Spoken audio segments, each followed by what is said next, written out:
Então, assim, Gisele Bündchen, isso aqui tudo são palavras dela, tá? Eu peguei em várias fontes, peguei uma entrevista que ela deu recentemente na CNN, uma entrevista que ela deu no Terra faz uma semana, peguei um programa do Luciano Huck, do podcast da Giovanna Eubank e do outro podcast de um cara chamado Jay Shetty. Peguei um monte de coisa, mas tudo que ela falou. Então, assim, ela falou que ela trabalhava uma época de 350 dias por semana, se alimentava muito mal, cafeína, cigarro, vinho, consumia uma garrafa inteira às vezes, e ela não tinha reconhecido que esse estilo de vida era pouco saudável até ter o primeiro ataque de pânico. Isso aqui, então, já tem um erro, porque pânico não é causado por uma sobrecarga de estresse, não é causado por muita ansiedade, não é causado por um estilo de vida ruim.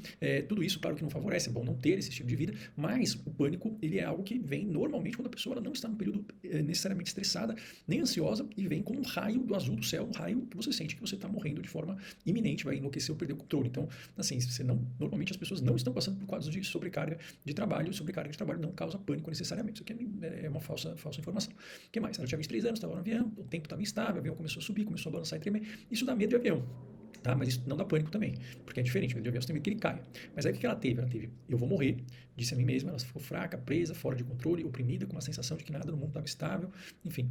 Isso, sim, é uma coisa que lembra uma crise de pânico muito. Por quê? Porque a sensação de morte iminente, de que você vai ser destruído, que você vai enlouquecer ou perder o controle, junto com uma série de outros sintomas de rajada de adrenalina, são características típicas da crise de pânico. Então isso parece que ela teve mesmo, que não tem nada a ver com o estilo de vida dela, muito menos com esse avião, tá bom? E aí ela começou a ter alguns outros sintomas, né? Ela falou que começou a ter dificuldade, por exemplo, para pegar elevador. Ela falou que sentia claustrofobia. Isso não é uma claustrofobia, porque o medo não era do elevador, era o medo de ter pânico no elevador, provavelmente, né? Então, isso seria uma agorafobia. Ela começou a ter dificuldade em andar em túneis e metrôs. Isso dava essa sensação de sufocamento, de falta de ar. Viajar a trabalho era muito difícil. E logo ela tinha dificuldade em entrar em estúdios de modelagem, que eu não sei exatamente o que significa, carros e quartos de hotel que tinham janelas que não abriam. Então ela começou a ter, além do pânico, ela começou a ter uma evitação ou um sofrimento muito intenso em ir em lugares ou estar em ambientes em que ela poderia ter uma crise e seria difícil sair ou vergonhoso sair. Isso sugere que, além do transtorno de pânico, que ela mesma diz ter, então não estou fazendo aqui nenhum diagnóstico pela internet, até porque isso não é possível de ser feito, mas ela disse que tem, mas por esse relato de sintomas, não dá para ter certeza, mas este relato feito por ela mesma é sugestivo de que ela tivesse, junto com o pânico, uma agorafobia. A agorafobia pode vir junto ou não, é o medo de você estar no lugar e passar mal. E passar mal e ser muito difícil ter ajuda ou ser muito vergonhoso. Normalmente vem com pânico, que é o medo de você ter uma crise de pânico nesses lugares, tá? Mas você precisa ter um conjunto de lugares, um número específico para que a gente possa caracterizar. Não dá para dizer com certeza, mas parece, pelo que ela relata aqui, que ela tinha um pânico com agorafobia, tá? E aí ela tentou controlar em Nova York, ela passou com 2 especialistas que não melhoraram e ela ficou 6 meses tendo esses ataques de pânico. Assim, ou ela passou com os 2 piores psiquiatras que tinha em Nova York, ou ela passou com especialistas que não eram psiquiatras, não é possível que ela não tenha melhorado. Então sintomas apareciam, e ela relata sintomas que são compatíveis com o pânico mesmo, né? Então as mãos começavam a suar, uma sensação familiar de formigamento, né, na testa, então pode haver formigamento no rosto, no nariz, na boca, na ponta dos dedos, nas pontas dos pés. Isso tem a ver com a hiperventilação, com alteração do pH sanguíneo. Ela começou a suar demais, ficava úmida, o cabelo, e aí a respiração começava a falhar, que é uma sensação de sufocamento, que é um alarme falso. Você está aí com uma intoxicação por excesso de oxigênio, só que isso causa, enfim, né, um engano cerebral, ele ativa o alarme de sufocamento, mas não tem como você sufocar nessa crise de pânico, uma vez, claro, você descartou questões cardiológicas, principalmente. Se o médico falou que você não tem nenhuma contraindicação e você tem essa sensação no meio da crise de pânico, eu te dou certeza absoluta que você não vai sufocar, porque você está com excesso de oxigênio, tá? E às vezes eu quase desmaiar, que é aquela sensação que todo mundo tem pânico tem, né, que vai desmaiar, por conta da hiperventilação e aí dessa sensação de desrealização. É muito difícil a pessoa com pânico desmaiar, porque o pânico ele tem um pico em até 10 minutos e um pico extremo de adrenalina, e isso leva a um aumento de pressão muito intenso, isso leva a um aumento de alerta. Só que não é tão rápido quanto é, por exemplo, na fobia de sangue, que faz com que o sistema parasimpático atue de forma abrupta e a pessoa desmaia mesmo, na fobia de sangue ou de agulha. No pânico não tende a ser tão rápido que causa essa reação. Então a probabilidade de você desmaiar tendo uma crise de pânico é muito baixa, eu nunca vi, não conheço ninguém que tenha visto. Pelo contrário, né, muito provavelmente vê isso mais, somente, aliás, nos transtornos na fobia específica de agulha e de sangue, tá? Então, assim, muito raro, pelo contrário, a chance de você estar hiperalerta é maior. Bom, aí um dia ela estava fazendo uma massagem e aí ela teve uma crise de pânico na massagem. Comum isso no início, a pessoa ter ansiedade ao tentar relaxar, tá? Várias explicações, às vezes porque a pessoa se cobra de ter que relaxar, às vezes porque o relaxar faz ela prestar mais atenção no corpo, isso vai potencializando os sintomas, mas isso é comum, principalmente no início do tratamento, tá? E aí ela teve uma crise e ela falou, parecia que tudo na minha vida iria me matar, o espaço seguro dela, que era o apartamento, virou, na verdade, uma gaiola, né? E ela estava presa lá, sem conseguir respirar. E aí, naquele momento, ela pensou se seria mais fácil simplesmente pular. Isso daí, o relato que ela faz, né, você vê no vídeo, é um relato que você fica na dúvida se isso foi um pensamento que ela ia morrer, que ela estava desesperada, que ela queria sair, enfim, correndo e não sabia o que fazer. Parecia muito isso, e isso não é ideação suicida, tá? Isso é basicamente você ter um pensamento de enlouquecimento no meio da crise de pânico, que acontece. Ela não relata em outros momentos fora da crise de pânico. E normalmente a ideação suicida vem com muito sentimento de desesperança, e não vem assim nesse contexto. Então isso provavelmente foi um sintoma agudo de enlouquecimento, de falta de controle, de coisa horrorosa que pode acontecer da própria crise de pânico. Então, não dá para se dizer que ela teve ideação suicida, não. E aí ela passou na manhã seguinte com o médico, e o médico certificou que ela não era suicida. Não existe uma pessoa suicida, tá? Suicídio é um desespero, mas assim, não é isso, não parece uma ideação suicida. Isso é um sintoma de pânico mesmo. E aparentemente esse médico, né, ele tinha um mínimo de bom senso. Ele deu Xanax, que é o alprazolam, para ela, e deu comprimido para ela comprar a receita. Se ele fez só isso, aí foi uma conduta muito ruim. Por quê? Porque o alprazolam, ribotril, bromazepam não trata isso, e a pessoa vai melhorar, assim, de uma forma brutal nos primeiros dias, primeiras horas, vai perder efeito mais ou menos depois de um mês, e depois, se ela usar por mais tempo, vai ser muito, muito difícil ela tirar, e vai perdendo efeito, não trata mais, o pânico volta. Então é uma medicação muito de tiro curto, tá? Então se ele fez só isso, eu acho difícil, realmente foi uma conduta errada. Agora, não quer dizer que é pecado você dar isso para dar um conforto para o paciente, até que você inicie um tratamento que seja de fato um tratamento que vai agir ali nos motores que mantêm o pânico rolando, tá? Mas o importante é saber que esses remédios tarja preta eles devem ser usados assim, estourando por um mês no tratamento e de preferência não usar, tá? Se você está usando, calma, tem jeito de tirar, não tem problema, não tente tirar sozinho, vai ser catastrófico. Mas só te dizer que hoje em dia não é utilizado, mas não quer dizer que eles são demônio também. A curto prazo eles ajudam, eles só são demônios se eles forem usados sem ter um plano de retirada e sem ter um outro plano de tratamento. Bom, aí ela olhou para o comprimido, falou que não queria ficar dependente e ela jogou a pílula no lixo. Ela conta uma história que a mãe dela sempre gostou de remédios naturais, de chás, uma história da mãe, né? E aí ela seguiu o exemplo da mãe, ela fez uma oração e a sua intuição guiou ela no caminho da cura. Como foi isso? A história aí é um pouco estranha, né? Ela estava lá orando, de repente ela acordou e veio uma resposta durante o meio da noite. Yoga. O que eu não entendi o que tem a ver, né? Uma coisa com a outra, mas veio yoga. Não sei se ela conhecia já as palavras ou não. E ela começou a ver técnicas de respiração, a famosa pranayama, que a gente, né, orientou lá na maratona. Aliás, tem uma série de técnicas de respiração da yoga que são basicamente técnicas que vão fazer você ter um batimento cardíaco menor, se você expira mais devagar, e vão ser técnicas que vão estimular o nervo vago, e, enfim, de várias formas. Então, são técnicas que vão fazer você ficar menos agitado. E uma delas é essa de você respirar, né, fechando o nariz por vez, que é uma das técnicas que o pessoal mais se adapta, mas isso não é uma técnica que cura, essa é uma técnica que alivia sintomas físicos. E aí ela encontrou um professor, um instrutor de yoga, e aí ela colocou aqui, sempre foi uma pessoa disciplinada. Essa frase não foi boa, porque isso é repetido outras vezes, dizendo que parece que ela melhorou porque ela conseguiu ter a disciplina de continuar praticando isso todas as manhãs. Isso não é verdade.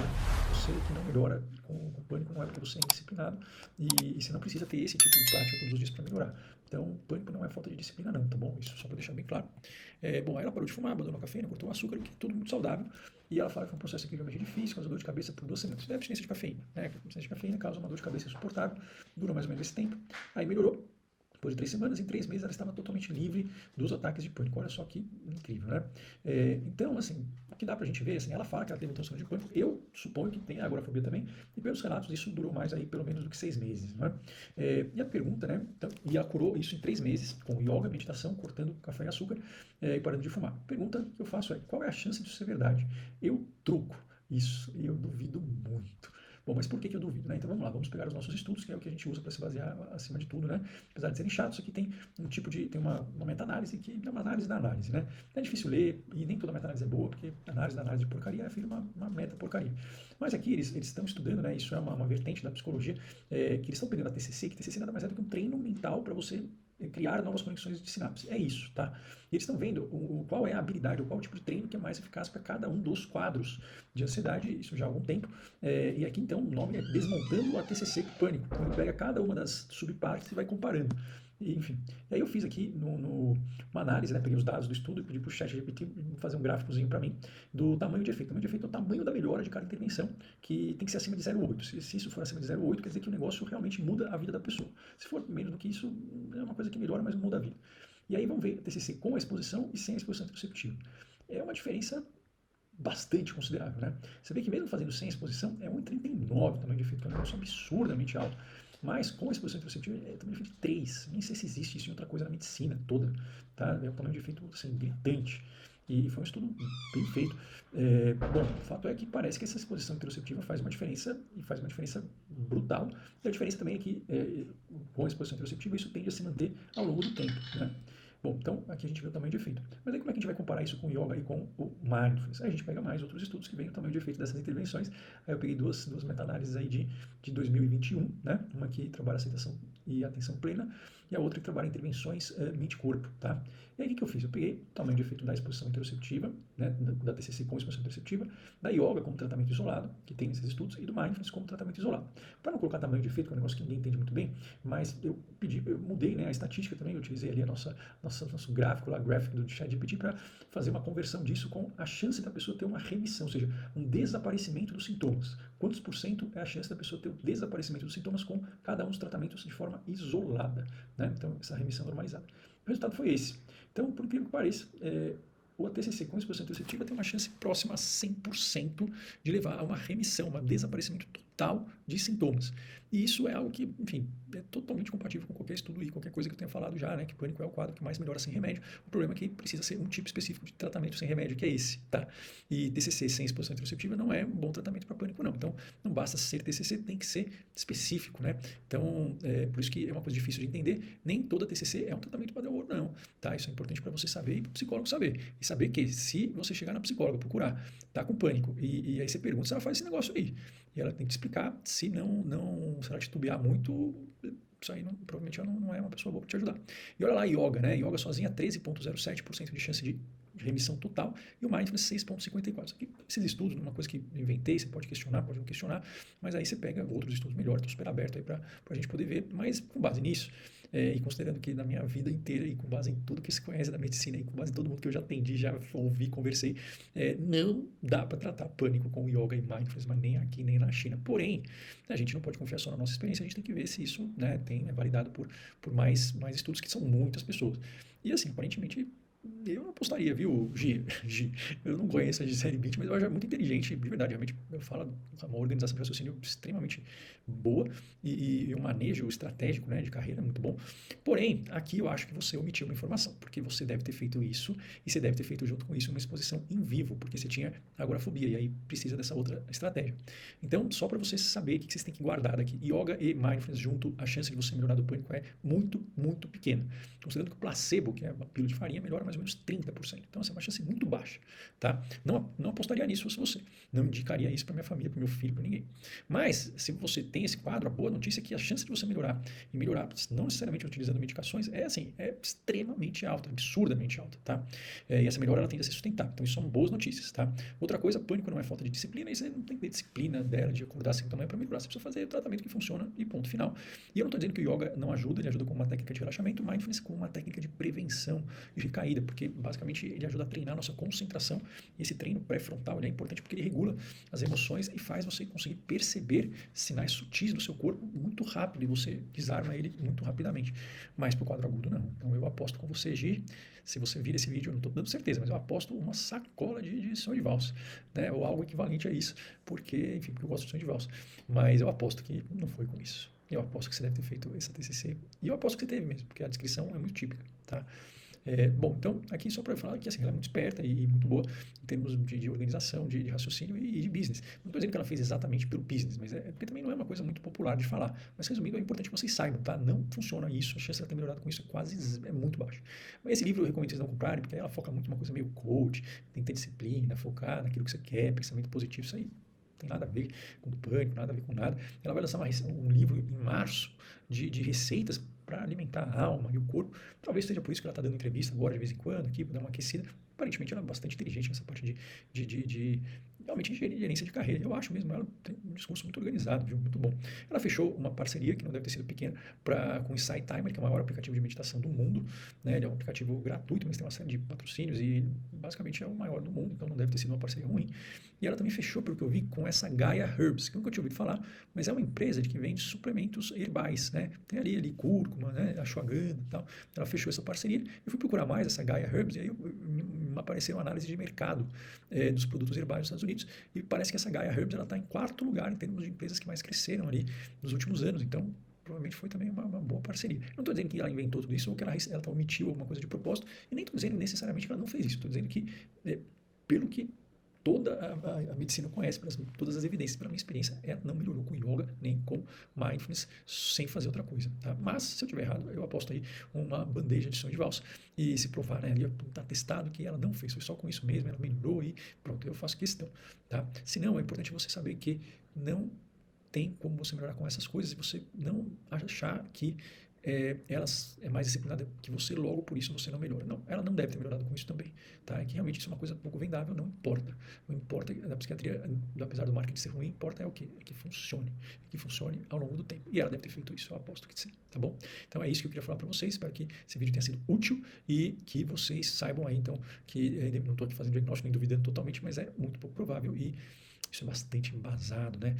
Não é uma coisa que a gente, não é porque eu acho, tá? Mas você pode ter a sua opinião e se tiver um estudo melhor dizendo o contrário, estou super aberto para responder. E se a sério vira esse vídeo, acho muito difícil, e pode me provar aqui que não tem problema não. Estamos aqui, mas assim, olha, eu nunca vi isso aqui não acontecer não.